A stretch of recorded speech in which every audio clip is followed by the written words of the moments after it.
Hello guys! Samahan niyo ako mag-dikit ng wallpaper nga adhesives.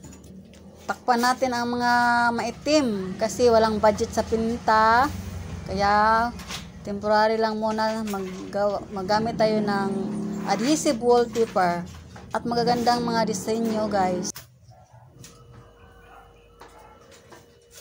At hindi na makita ang mga itim-itim.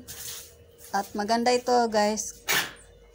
Madali lang siyang punasan yung mga dumi, yung alikabok. Kaya yan ang aking ginagamit sa aming pader. At dito naman sa taas, sa second floor namin, tinakpan ko din ang mga may mga mansa-mansa, ang walang pinta. At dito naman sa may CR, nilagyan ko din guys yung color white.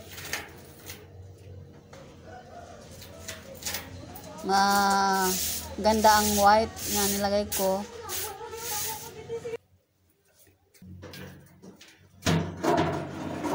At yan, natapos ko na paglagay ng wallpaper. Binalik ko na ang mga labador nga ginahang. At gamit ang stall chair. Busy pa maggawa ng wallpaper sa karton. Ilagay ko sa CR para may disenyo. Paper on karton. Dito pa natapos sa CR.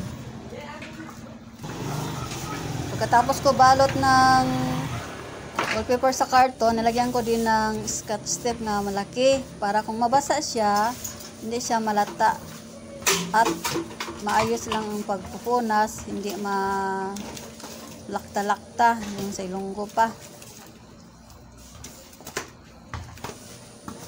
At natapos ko na paglagay ng scotch tape ang iba hanggang 3 pirasong karton na nilagyan ko ng wallpaper at nilagyan ko din ng scotch tape.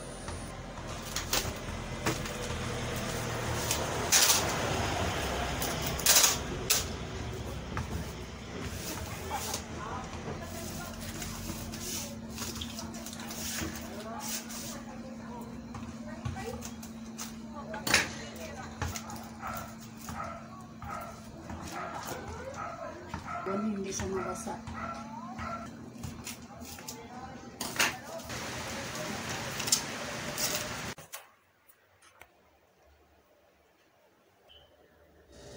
Ito na guys, natapos ko na paglagay. Malinis-linis natin na. Nabalik ko na ang mga shampoo at sabon. Thank you for watching. Please subscribe my YouTube channel, Annabelle Vlog.